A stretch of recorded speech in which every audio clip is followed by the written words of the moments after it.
ನಮಸ್ಕಾರ ಸ್ನೇಹಿತರೆ. ಭಾರತ ಮತ್ತೆ ಜಿಂಬಾಬ್ವೆ ನಡೆದ ಮೂರನೇ ಟಿ20 ಪಂದ್ಯದಲ್ಲಿ ಟೀಂ ಇಂಡಿಯಾ ಭರ್ಜರಿಯಾಗಿ ಗೆಲ್ಲುವ ಮೂಲಕ 5 ಪಂದ್ಯಗಳ ಟಿ20 ಸರಣಿಯಲ್ಲಿ 2-1 ಅಂತರದಿಂದ ಮುನ್ನಡೆ ಸಾಧಿಸಿದೆ. ಬ್ಯಾಟಿಂಗ್, ಬೌಲಿಂಗ್ ಸೇರಿದಂತೆ ಎಲ್ಲಾ ವಿಭಾಗದಲ್ಲಿಯೂ ಕೂಡ ಅದ್ಭುತ ಪ್ರದರ್ಶನ ನೀಡಿರುವ ಯುವ ಆಟಗಾರರು ಜಿಂಬಾಬ್ವೆ ತಂಡವನ್ನು ಧೂಳಿಪಟ ಮಾಡುವ ಮೂಲಕ ಮೂರನೇ ಟಿ20 ಪಂದ್ಯವನ್ನು ಭರ್ಜರಿಯಾಗಿ ಗೆದ್ದು ಬೀಗಿದ್ದಾರೆ. ಹೌದು ಸ್ನೇಹಿತರೆ, ಅದಕ್ಕೂ ಮುನ್ನ ನೀವು ಕೂಡ ಟೀಂ ಇಂಡಿಯಾದ ಯುವ ಆಟಗಾರರ ಅದ್ಭುತ ಪ್ರದರ್ಶನಕ್ಕೆ ನಿಮ್ಮ ಪ್ರಕಾರ ಯಶಸ್ವಿ ಜೈಸ್ವಾಲ್ ಮತ್ತೆ ಅಭಿಷೇಕ್ ಶರ್ಮಾ ಅವರಲ್ಲಿ ಆರಂಭಿಕರಾಗಿ ಯಾರನ್ನು ಕಣಕ್ಕಿಳಿಸಬೇಕು ಎಂದು ನಮಗೆ ತಪ್ಪದೇ ಕಮೆಂಟ್ ಮೂಲಕ ತಿಳಿಸಿ. ಸ್ನೇಹಿತರೆ, ಭಾರತ ಮತ್ತೆ ಜಿಂಬಾಬ್ವೆ ನಡುವಿನ ಮಹತ್ವದ ಮೂರನೇ ಟಿ20 ಪಂದ್ಯದಲ್ಲಿ ಟಾಸ್ ಗೆದ್ದ ಶುಭ್ಮನ್ ಗಿಲ್ ಅವರು ಮೊದಲು ಬ್ಯಾಟಿಂಗ್ ಮಾಡಲು ಆಯ್ದುಕೊಂಡರು. ಆದರೆ ಇಂದು ಆರಂಭಿಕರಾಗಿ ಅಭಿಷೇಕ್ ಶರ್ಮಾ ಅವರ ಬದಲಿಗೆ ಯಶಸ್ವಿ ಜೈಸ್ವಾಲ್ ಅವರಿಗೆ ಮೊದಲ ಬಾರಿಗೆ ಅವಕಾಶ ನೀಡಲಾಗಿತ್ತು. ನಂತರ ಟೀಂ ಇಂಡಿಯಾ ಪರ ಆರಂಭಿಕರಾಗಿ ಕಣಕ್ಕಿಳಿದಿದ್ದ ಯಶಸ್ವಿ ಜೈಸ್ವಾಲ್ ಮತ್ತೆ ಶುಭ್ಮನ್ ಗಿಲ್ ಅವರು ಮೊದಲ ಓವರ್ನಿಂದಲೇ ಸ್ಫೋಟಕ ಬ್ಯಾಟಿಂಗ್ ನಡೆಸುವ ಮೂಲಕ ಮೊದಲ ವಿಕೆಟ್ಗೆ 67 ರನ್ಗಳ ಸ್ಫೋಟಕ ಆರಂಭವನ್ನು ದೊರಕಿಸಿಕೊಟ್ಟರು. ಕೇವಲ ಯಶಸ್ವಿ ಜೈಸ್ವಾಲ್ ಅವರು 27 ಎಸೆತಗಳಲ್ಲಿ 2 ಸಿಕ್ಸರ್ ಮತ್ತೆ 4 ಬೌಂಡ್ರಿಗಳ ನೆರವಿನಿಂದ 36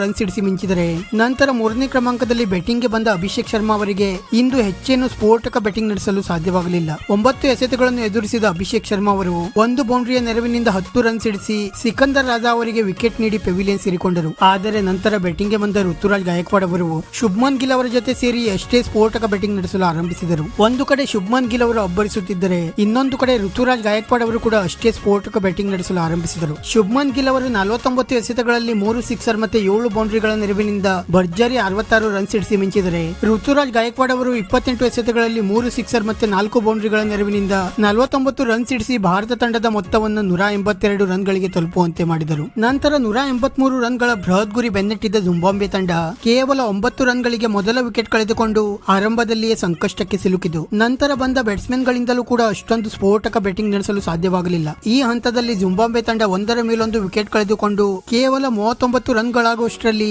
ಪ್ರಮುಖ 5 ವಿಕೆಟ್ ಗಳನ್ನು ಕಳೆದುಕೊಂಡಿತು. ಆದರೆ ನಂತರ ಕೆಳ ಹಂತದಲ್ಲಿ ಸ್ಫೋಟಕ ಬ್ಯಾಟಿಂಗ್ ನಡೆಸಿದ ಡಿಯಾನ್ ಮೇಯರ್ಸ್ ಮತ್ತೆ ಕ್ಲೀವ್ ಮಡಾನೆ ಅವರು ಕೆಲ ಅದ್ಭುತ ಸಿಕ್ಸರ್ ಗಳನ್ನು ಬಾರಿಸಿ ಜಿಂಬಾಬ್ವೆ ಪಾಳೆಯದಲ್ಲಿ ಸ್ವಲ್ಪ ಮಟ್ಟಿಗೆ ಗೆಲುವಿನ ಆಸೆ ಚಿಗುರಿಸಿದರು. ಆದರೆ ನಂತರ ಅಷ್ಟೇ ಅದ್ಭುತ ಬೌಲಿಂಗ್ ದಾಳಿ ನಡೆಸಿದ ವಾಷಿಂಗ್ಟನ್ ಸುಂದರ್ ಅವರು ಪ್ರಮುಖ 3 ವಿಕೆಟ್ ಪಡೆಯುವ ಮೂಲಕ ಭಾರತ ತಂಡಕ್ಕೆ ಮೂರನೇ ಟಿ20 ಪಂದ್ಯದಲ್ಲಿ ಭರ್ಜರಿ ಜಯವನ್ನು ದೊರಕಿಸಿಕೊಟ್ಟರು. ಮತ್ತೆ ಟೀಂ ಇಂಡಿಯಾ ಈ ಪಂದ್ಯವನ್ನು ಗೆಲ್ಲುವುದರೊಂದಿಗೆ 5 ಪಂದ್ಯಗಳ ಟಿ20 ಸರಣಿಯಲ್ಲಿ 2-1 ಅಂತರದಿಂದ ಸದ್ಯ ಮುನ್ನಡೆ ಕಾಯ್ದುಕೊಂಡಿದೆ. ವಿಡಿಯೋ ಇಷ್ಟ ಆಗಿದ್ದರೆ ಲೈಕ್ ಮಾಡಿ ಮತ್ತೆ ಚಾನೆಲ್ ಅನ್ನು ಸಬ್ಸ್ಕ್ರೈಬ್ ಮಾಡಲು ಮರೆಯಬೇಡಿ.